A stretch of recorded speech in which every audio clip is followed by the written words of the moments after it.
नमस्ते विद्यार्थियों। गणित एक पहेली की तरह है और किसी भी अच्छी पहेली की तरह इसे हल करने के लिए अभ्यास और समझ की आवश्यकता होती है। आपके बिहार बोर्ड 10वीं कक्षा की परीक्षा में गणित एक महत्वपूर्ण भूमिका निभाता है। गणित की अच्छी समझ न केवल आपको अच्छे अंक प्राप्त करने में मदद करती है, बल्कि आपकी समस्या समाधान और विश्लेषणात्मक कौशल भी विकसित करती है, जो जीवन में सफलता के लिए आवश्यक है। यह आर्टिकल आपको बिहार बोर्ड कक्षा 10वीं के गणित सिलेबस के आवश्यक विषयों अंकगणित, बीजगणित, ज्यामिति, त्रिकोणमिति और अन्य के बारे में बताएगा। हम जटिल अवधारणाओं को सरल, आसानी से समझने वाले टुकड़ों में तोड़ेंगे।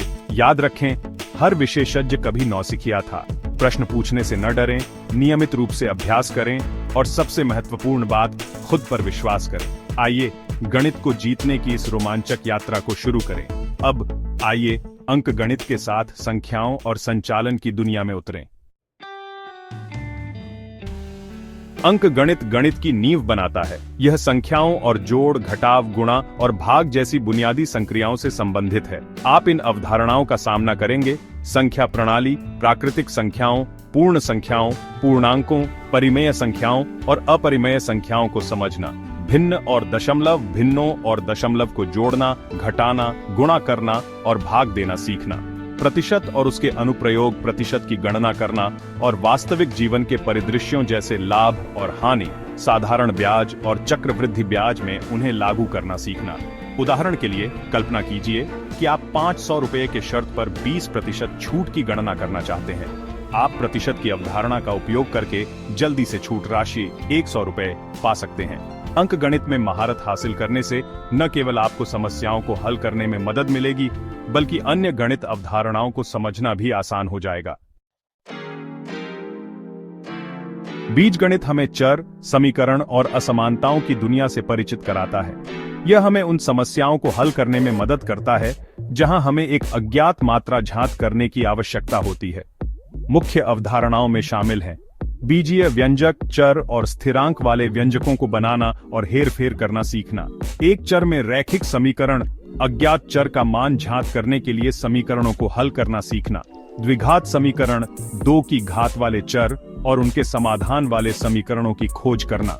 उदाहरण के लिए कल्पना कीजिए कि आपको अपने दोस्त की उम्र ज्ञात करनी है जो आपकी उम्र से 2 गुनी घटा 5 वर्ष है। यदि आपकी आयु x है तो आप अपने मित्र की आयु को 2x5n के रूप में दर्शा सकते हैं। ये बीजगणित की शक्ति है, समीकरणों का उपयोग करके अज्ञात और संबंधों का प्रतिनिधित्व करना। बीजगणित आपको गणितीय समस्याओं की एक विस्तृत श्रृंखला को हल करने के लिए शक्तिशाली उपकरण प्रदान करता है। ज्यामिति आकृतियों, आकारों और आंकड़ों और स्थानों के गुणों की आकर्षक दुनिया में तल्लीन करती है। आप इनकी खोज करेंगे। रेखाएं और कोण, विभिन्न प्रकार की रेखाओं, कोणों और उनके संबंधों को समझना। त्रिभुज, विभिन्न प्रकार के त्रिभुजों, उनके गुणों और पाइथागोरस प्रमेय जैसे महत्वपूर्ण प्रमेयों की खोज करना। वृत्त, वृत्तों, जीवाओं, टेंजेंटों और उनके अनुप्रयोगों के गुणों को समझना। कल्पना कीजिए कि आपको एक पेड़ की ऊंचाई ज्ञात करनी है। पेड़ की छाया को मापकर और समान त्रिभुजों के अपने ज्ञान का उपयोग करके आप आसानी से पेड़ की ऊंचाई की गणना कर सकते हैं। ज्यामिति हमें अपने आसपास की दुनिया को बेहतर तरीके से देखने और समझने में मदद करती है। भाग 5, त्रिकोणमिति, त्रिभुजों को नेविगेट करना। त्रिकोणमिति त्रिभुजों, विशेष रूप से समकोण त्रिभुजों के कोणों और भुजाओं के बीच संबंधों के इर्द गिर्द घूमती है। आप त्रिकोणमितीय अनुपात, साइन, कोसाइन और स्पर्शरेखा अनुपात और उनके अनुप्रयोगों को समझेंगे।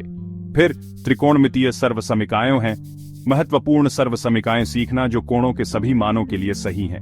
और अंत में ऊंचाई और दूरियां, वास्तविक जीवन के परिदृश्यों में ऊंचाई और दूरियों की गणना करने के लिए त्रिकोणमिति लागू करना। उदाहरण के लिए कल्पना कीजिए कि आप किसी इमारत की ऊंचाई ज्ञात करना चाहते हैं। जमीन पर एक बिंदु से उन्नयन कोण और उस बिंदु से इमारत की दूरी को मापकर आप इमारत की ऊंचाई की गणना करने के लिए त्रिकोणमितीय अनुपातों का उपयोग कर सकते हैं। त्रिकोणमिति नेविगेशन, इंजीनियरिंग और भौतिकी जैसे विभिन्न क्षेत्रों में अपने अनुप्रयोग पाता है।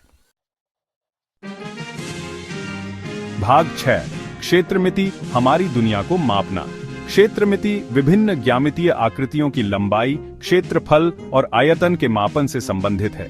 आप परिमाप और क्षेत्रफल की गणना करना सीखेंगे। त्रिभुजों, चतुर्भुजों और वृत्तों का परिमाप और क्षेत्रफल ज्ञात करना। साथ ही पृष्ठीय क्षेत्रफल और आयतन, घनों, घनाभों, बेलनों, शंकुओं और गोलों के पृष्ठीय क्षेत्रफल और आयतन की गणना करना।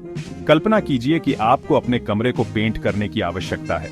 कमरे के आयामों को जानकर आप पेंट किए जाने वाले क्षेत्र की गणना करने और आवश्यक पेंट की मात्रा का अनुमान लगाने के लिए क्षेत्रमिति सूत्रों का उपयोग कर सकते हैं। निर्माण, वास्तुकला और डिजाइन जैसे विभिन्न क्षेत्रों में क्षेत्रमिति के व्यावहारिक अनुप्रयोग हैं।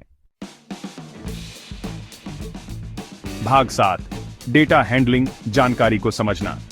डेटा हैंडलिंग में सार्थक निष्कर्ष निकालने के लिए डेटा एकत्र करना, व्यवस्थित करना, विश्लेषण करना और व्याख्या करना शामिल है।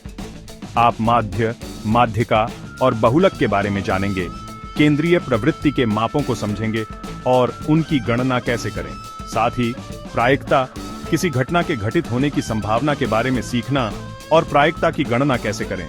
उदाहरण के लिए, कल्पना कीजिए कि आप गणित की परीक्षा में अपनी कक्षा के प्रदर्शन का विश्लेषण करना चाहते हैं। सभी छात्रों के अंक एकत्र करके आप औसत अंक की गणना कर सकते हैं, मध्य स्कोर ज्ञात कर सकते हैं और डेटा हैंडलिंग तकनीकों का उपयोग करके सबसे लगातार स्कोर की पहचान कर सकते हैं। डेटा हैंडलिंग हमें डेटा विश्लेषण और व्याख्या के आधार पर सूचित निर्णय लेने में मदद करता है।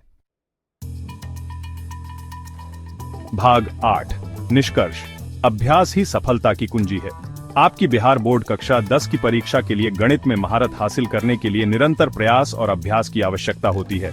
इन युक्तियों को याद रखें, अवधारणाओं को समझें, केवल सूत्रों को याद न करें, अंतर्निहित अवधारणाओं को समझने पर ध्यान दें। नियमित रूप से अभ्यास करें।